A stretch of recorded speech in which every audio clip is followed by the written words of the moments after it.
Bonjour et bienvenue dans votre journal. À la une cette semaine, Pékin a démenti les accusations de fournir de l'aide militaire à la Russie et a affirmé que les tanks chinois aperçus sur le front ukrainien étaient en polystyrène.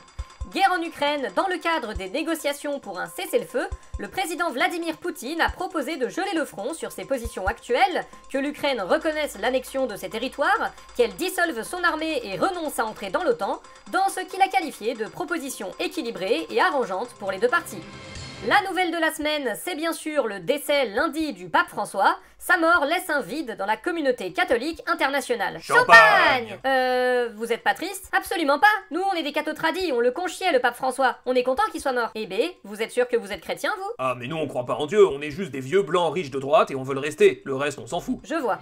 Aux États-Unis, la Cour suprême a engagé un bras de fer avec Donald Trump sur le sort des immigrés déportés par la nouvelle administration. Mais c'est quoi ce bordel? Pourquoi ils se rebellent contre moi tout d'un coup? Parce que vous êtes allés trop loin, même pour eux? Oh, tout de suite les insinuations. Normalement c'est censé être mes copains, ils sont d'accord avec tout ce que je fais. Ah bah vu que c'est la même Cour suprême qui a révoqué Roe versus Wade et permis de rendre l'avortement illégal, vous avez vraiment dû faire n'importe quoi. On peut même plus être un dictateur tranquille.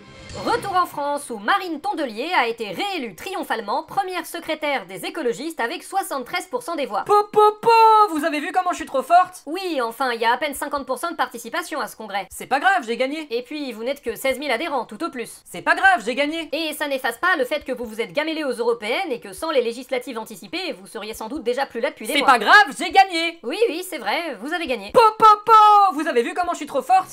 Toujours en France, à l'approche des municipales, la France Insoumise a mis à jour sa doctrine pour se revendiquer du communalisme. Mathilde Panot, vous... Révolution!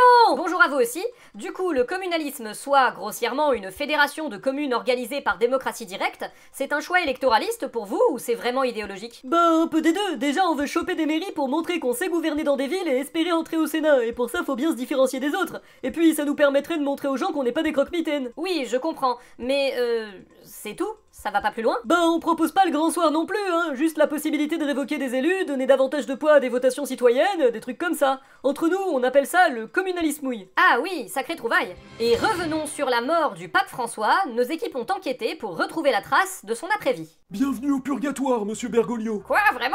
Je vais pas directement au paradis? Oh, vous savez, ceux qui y vont sont rares parmi l'espèce humaine. Le plus haut taux de réussite, je crois que c'est les Bouviers bernois. Je veux bien vous croire, mais moi quand même, je suis le pape. Et Bah, je suis votre représentant sur Terre. oui, enfin, c'est vous qui avez décidé ça. Bah, Pour info, on vous a donné aucun mandat, hein. À aucun moment Jésus est venu devant ses fidèles et a dit « Vous nommerez un évêque à Rome et il sera votre chef spirituel ». Ah. Bah oui. Et, ça me pénalise? Faut voir, en soi vous avez pas un trop mauvais pédigré pour un humain, je vois un engagement en faveur des migrants et de la défense de l'environnement, et vous avez fait quelques trucs dans le bon sens pour la lutte contre les abus sexuels au sein de l'église, même si c'était quand même un peu limité. Ah, quand même, on reconnaît mes accomplissements. C'est sur l'homophobie que vous vous êtes un peu planté, il faut bien le reconnaître. Je vous avoue que ça me déconcerte, qu'est-ce que vous avez tous contre les homos? Ils ont tué vos parents quand vous étiez jeunes ou quoi? Non, mais... Bon, on est d'accord, enfin bon, vous avez des circonstances atténuantes qui jouent en votre faveur. Ah bon? Lesquelles? Vous êtes vieux. Ah, bah oui. Bref, pour l'absolution de vos péchés, je vous recommande... Oui? d'assister à la Pride au paradis. En plus, vous avez de la chance, c'est demain. Y a une Pride au paradis? Bien sûr, on la fait tous les ans. Ok, là, je m'avoue vaincu.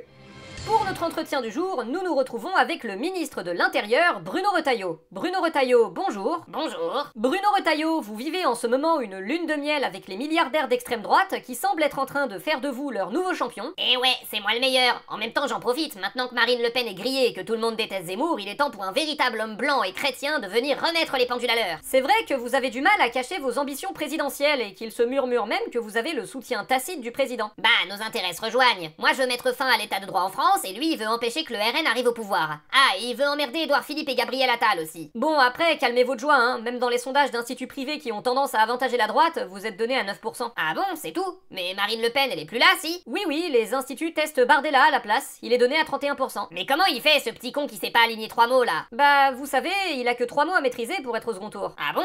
Lesquels? Je remplace Marine. Ah. Allez, avec un peu de chance, il sera élu président, de son parti qui fait 5% des voix. Nous vous souhaitons une fin de journée. À bientôt.